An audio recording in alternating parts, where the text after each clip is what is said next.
nagpa-fire alarm na naman tong hotel na to. Nakakaloka.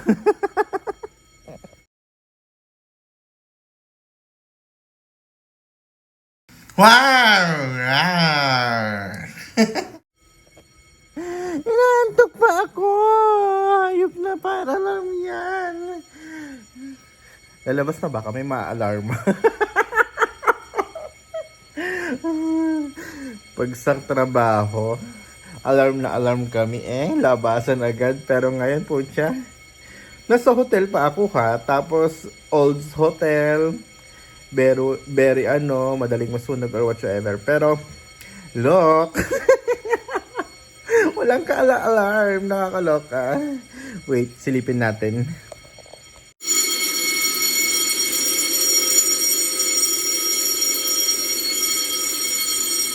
What the hell?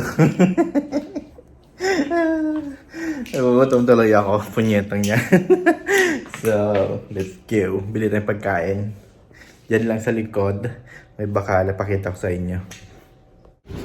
May malapit na bakala rito. Pakita ko sa inyo kung ano yung mga sari-sari store lang dito sa Saudi. Bongga. So, eto yung malapit na bakala or sari-sari store pagdating sa ating sa Pilipinas. So, pagpasok mo, makikita mo parang grocery store siya. Maraming tinda na Filipino items. I do not know kung bakit Filipino items ang mga benta nila or dahil mabenta or maraming Filipinong dumadayo dito. So, here, as in makikita mo Ultimo Dilata, parang Pilipinas talaga. Century, Ligo, may Master, 555 sardines, mga tuna, ganon-ganon. So, yes, nanguha ko ng mga ilang piraso, pero hindi ganun karamihan. Yung makakainin ko lang ng 3 araw. Kasi 3 araw na lang din naman ako dito sa Cobar.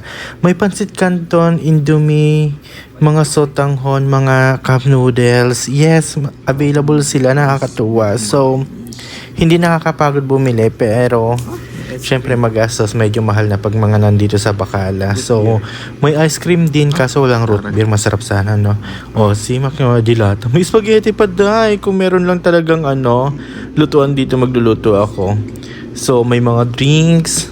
Available hot yan. Kasi nga bakala, may milk, may mga seasonings din, may mga condiments for Indian. Kasi may malapit Indian mga accommodation din sa likod namin and mga glassware, mga kitchenwares, ganyan. So may mga bigas din, harina na madaling kainin, madaling iluto. So nanguha ako ng cart, medyo marami-rami yata yung bibiling ko or maparami-rami. So may mga vegetable and fruits din, may frozen foods din, may chicken, may mga Filipino goods din na longganisa, chorizo, tocino, mga ganon, and bongga. Kasi nga, nakaisip sila ng ganong tinda. Kasi nga, dahil maraming Pilipino nakapalibot dito actually.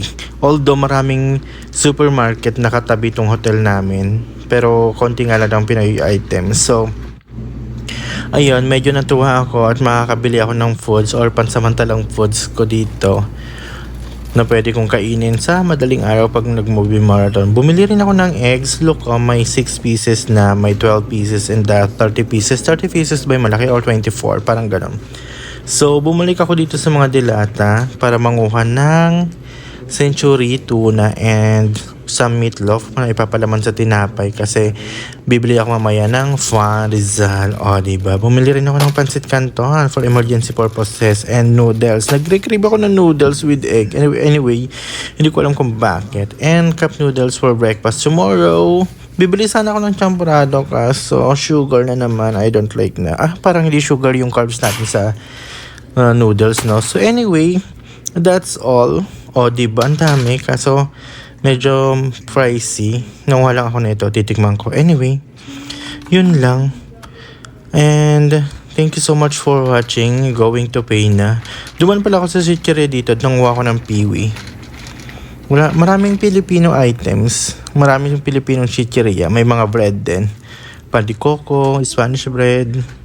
Ano pa yun? Hopia, mga ganun. Available. So, ayan. Iniiwasan ko nang bumili ng madami kasi nga napapagastos na naman ako. Ito sale to 3 star lang to, 5 pieces. So magbabayad na ako and Guess what? Kung nakamagkano ako. Nakakaloka. I bought so many items na naman. And bumili nga pala ako na itong chicharon, chicken skin. Medyo hindi masarap. Malutong lang, pero walang lasa.